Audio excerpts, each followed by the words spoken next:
ঐতিহাসিক জাতীয় বিপ্লব ও সংহতি দিবস উপলক্ষে জলঢাকা উপজেলায় আলোচনা সভা ও দোয়া মাহফিল অনুষ্ঠিত হয়েছে। বাংলাদেশ জাতীয়তাবাদী দলের জলঢাকা উপজেলার বিভিন্ন অঙ্গ সংগঠনের আয়োজনে এই অনুষ্ঠান অনুষ্ঠিত হয়। অনুষ্ঠানে প্রধান অতিথি হিসেবে উপস্থিত ছিলেন জেলা বিএনপি সদস্য ও জলঢাকা উপজেলার দুইবারের সাবেক সফল চেয়ারম্যান আলহাজ সৈয়দ আলী। এছাড়াও উপস্থিত ছিলেন জেলা বিএনপি সদস্য আহমেদ সাইদ ডিডু চৌধুরী ও রশিদুল ইসলাম বাঙ্গালী। অনুষ্ঠানে উপজেলা স্বেচ্ছাসেবক দলের সভাপতি শাহজাহান কবির লেলিন, উপজেলা যুব দলের সভাপতি হারুনুর রশিদ জোয়াদ্দার, উপজেলা যুব দলের সদস্য সচিব শাহিনুর হক বাবু, উপজেলা ছাত্র দলের সভাপতি মান্তাজুর রহমান মিঠু, যুগ্ম আহ্বায়ক হারুনুর রশিদ, তাঁতি দলের সভাপতি আলমগীর হোসেন, শ্রমিক দলের সদস্য সচিব ইউনুস আলী এবং উপজেলা কৃষক দলের সভাপতি আমজাদ হোসেন সহ বিভিন্ন অঙ্গ সংগঠনের নেতাকর্মীরা উপস্থিত ছিলেন।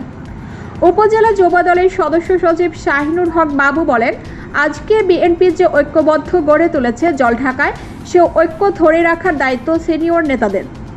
তাঁতি দলের সভাপতি আলমগীর হোসেন বলেন, মরহুম আনারুল হক কবির চৌধুরী সুযোগ্য পুত্র ফাহমিদ ফয়সাল কমেন্ট চৌধুরী দুর্দিনের ত্যাগী নেতা হিসেবে সবার সঙ্গে ঐক্যবদ্ধভাবে কাজ করে যাচ্ছেন। সাবেক চেয়ারম্যান আলহাজ সৈয়দ আলী বলেন, উপজেলা বিএনপির সবাইকে ঐক্যবদ্ধ করব ইনশাআল্লাহ। অনুষ্ঠানে সমাপনী বক্তব্য দেন আহমেদ সাইদ ডিডু চৌধুরী, আল আমিন ইসলাম, নীলফামারী জেলা প্রতিনিধি।